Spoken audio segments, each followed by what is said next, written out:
বাড়ির টিউবওয়েলে পানি ওঠে না, তাই গৃহস্থলী কাজ ফেলে প্রতিবেশীর বাড়ির গভীর নলকূপ থেকে পানি সংগ্রহে যাচ্ছেন নারীরা। শুষ্ক মৌসুমে ভূগর্ভস্থ পানির স্তর ক্রমেই নিচে নামছে। এতে সাধারণ নলকূপে তো নয়ই, মানিকগঞ্জের অনেক এলাকায় গভীর নলকূপেও ঠিকমতো পানি উঠছে না। ফলে গৃহস্থালী কাজের পাশাপাশি ব্যাহত হচ্ছে চাষাবাদ কার্যক্রম। জেলার মধ্যে সবচেয়ে বেশি সংকটে রয়েছে দৌলতপুর, ঘিওর, শিবালয়, হরিরামপুর ও সাটুরিয়া উপজেলা। সাধারণ নলকূপগুলোতে পানি না ওঠায় ৩০০ থেকে ৪০০ ফুট গভীরে সাবমার্সিবল পাম্প স্থাপন করছে মানুষ।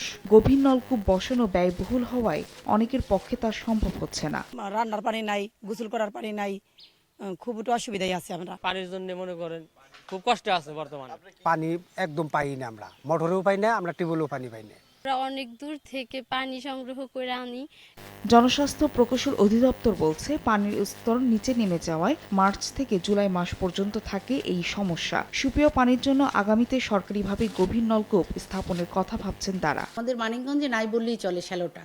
তো আশা করি যে শুষ্ক মৌসুমটা 2 মাসের এরকম ক্ষতিগ্রস্ত হয়, কিন্তু আস্তে আস্তে 2 মাস পর আবার ওভারকাম করে যাবে। জেলা জনস্বাস্থ্য প্রকৌশল অধিদপ্তরের দেওয়া তথ্য মতে মানিকগঞ্জে ৮৫,৭২৯টি টিউবওয়েল রয়েছে।